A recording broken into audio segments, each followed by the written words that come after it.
తుఫాను వల్ల కెరటాలు అయితే చాలా అంటే చాలా పెద్ద అయితే వస్తున్నాయి అనమాట. మీరు ఇలాంటి ప్లేస్కి వచ్చినప్పుడు చాలా అంటే చాలా జాగ్రత్తగా ఉండండి.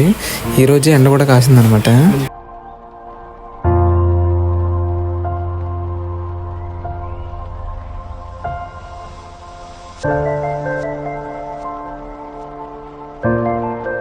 ఇక్కడేనమాట రష్మికతో విజయ్ దేవరకొండ మాట్లాడాడు.